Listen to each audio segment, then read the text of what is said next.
안녕하십니까, 알림이 황희두입니다. 시작하기에 앞서 유튜브 채널을 하나 또 소개해드리겠습니다. 매번 말씀드리지만 청년 스피커 양성이 굉장히 중요한 시점인데요. 김빈의 정치 읽어주는 언니 채널에 나가서 현황과 향후 계획 등에 대해서 이야기하고 왔습니다. 댓글로 링크를 고정해놓을 예정이니 영상 시청 후에 한 번씩 들어봐 주시면 좋을 것 같고요. 본격적인 주제입니다. 방금 전 속보로 윤석열 대통령이 박진 장관을 감싸고 있다는 게 전해졌습니다. 탁월한 능력을 갖고 있다는데 외교부가 이 모양 이 꼴입니까? 국민들이 아실 거라는데 잘 알고 있습니다. 저럴수록 그냥 나락만 가는 거라 보고요. 어제 MBC 뉴스데스크에선 윤석열 대통령과 국민의힘에 조목조목 반박하는 보도를 했죠. 특히 윤석열 대통령은 뻔뻔한 태도로 일관하고 있는데 이 표정만 봐도 참 대통령한테 발언 진위 물어보는데 뭔 13시간이나 걸립니까? 책임을 언론에다가 돌리려다 역풍 제대로 불렀고요. 오죽하면 대통령실과 국민의힘 대처에 부울경, 대구 경북에서도 부적절하다가 70%를 넘을 정도였죠. 대통령실에선 웬만한 정상들이 다 알고 있더라. 그러면서 정상 간,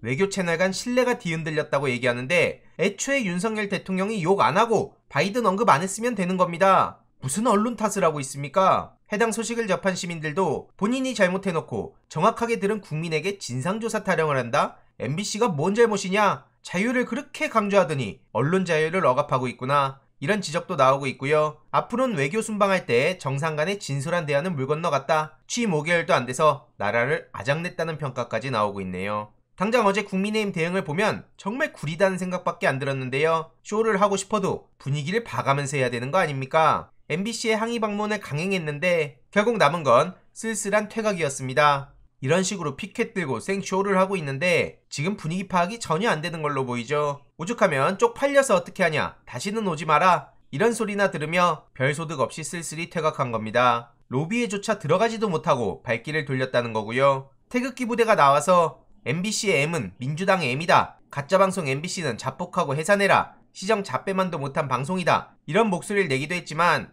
국민의힘을 규탄하는 시민들의 목소리가 더 컸죠. 언론 탄압을 중단하라, 정치적 의도를 가지고 언론 탄압 나선 거 아니냐, 앞으로는 더 심해질 것 같다. 오죽하면 현장을 지나가던 한 택시기사는 애초에 사과하면 됐을걸, 방송사에 찾아온 게 너무 부끄럽다는 목소리를 내기도 했고요. 여기에 많은 공감들이 이어지고 있죠. 국민들이 어떻게 보든 말든 국민의힘에선 미리 준비한 피켓을 들어보이며 규탄 발언을 이어갔는데 박대출, 권성동, 윤두현 의원 등 황당한 주장들을 쏟아냈습니다. 특히 권성동 의원은 MBC 민영화 타령까지 하는데 그놈의 민영화 정말 한심하다는 생각밖에 안 들고요. 경향신문에서는 사실에 부합하지도 않은 억지 주장이자 언론사에 대한 저급한 협박이라고 강하게 비판을 했죠. 이걸로 역풍 어마어마하게 부른 셈이고요. 하라는 민생 경제는 해결할 생각이 하나도 없어 보인다, 정말 한심하다, 할 일도 더럽게 없다, 이런 지적에도 많은 공감이 이어지고 있네요. 더 심각한 건 국민의힘이 오늘 MBC 취재진을 법적 대응한다는 건데요. 이게 언론 탄압이 아니면 뭡니까?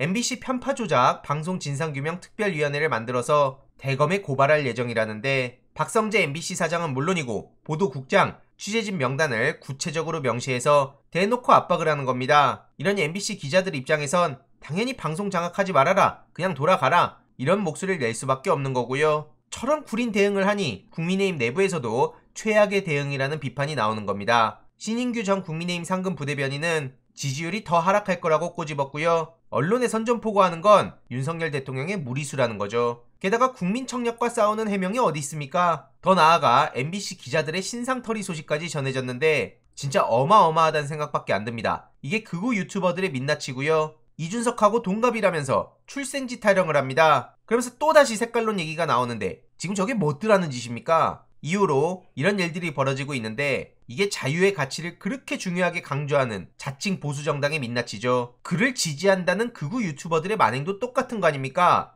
본인들은 보수 유튜버라 그러는데 이게 보수의 가치입니까? 가족 신상 털고 누가 어디에서 일하고 이에 MBC에서도 민주주의 근간을 흔드는 기자 개인에 대한 사이버 테러 결코 용납할 수 없다는 입장을 전했죠. 거듭 말씀드리지만 사이버 불링 문제는 디지털 시대의 민주주의의 위기를 불러오는 겁니다. 결코 우습게 넘길 사안이 아니고요. 다음으로 오랜만에 김진태 씨가 제대로 망신을 당했네요. 정직한 후보2 시사회에 참석한 뒤 본인 이야기라고 트위터에 글을 남겼는데요. 이런 식으로 뻔뻔하게 본인 광을 팔다가 영화 배급 담당자가 직접 저렇게 목소리를 냈습니다. 저 트윗 때문에 평점 테러를 당하고 있어서 죽을 맛이다. 이 영화에 목숨 걸고 일한 사람들이 많은데 흥행 결과에 밥줄까지 걸린 상황에 제발 숟가락 올리지 말라, 살려달라 이거죠. 이에 많은 시민들도 비판의 목소리를 내고 있고요. 심지어 디지털타임스 권준영 기자는 돌아온 윤희숙이라면서 이재명 대표의 연설을 비난한 걸 두고 또 저렇게 포장을 해주고 있습니다. 이게 내 정치라면서 즙짜고 별의별 쇼를 다 했던 사람이 도대체 언제까지 계속 돌아옵니까? 대선 때도 계속 돌아왔다며요. 부친 땅 투기 논란 관련해서 지금 이대로 그냥 넘어가는 겁니까? 누가 돌아와달라고 했습니까? 이 역시 많은 비판을 불러왔고요. 위선자라는 얘기도 계속해서 나오고 있죠. 매번 말씀드리는 프레임 전쟁에서 감성팔이, 성역화, 내로남불 이런 담론도 중요한데 위선자 관련해서도 굉장히 중요합니다. 이와 관련해선 조만간 정리해서 전해드리도록 하겠습니다. 이번 내용도 유익했다면 구독, 좋아요, 알림 설정, 멤버십 가입 정말 큰 힘이 된다는 점 말씀드리고 싶습니다. 이번 내용도 주위에 널리 공유 부탁드립니다.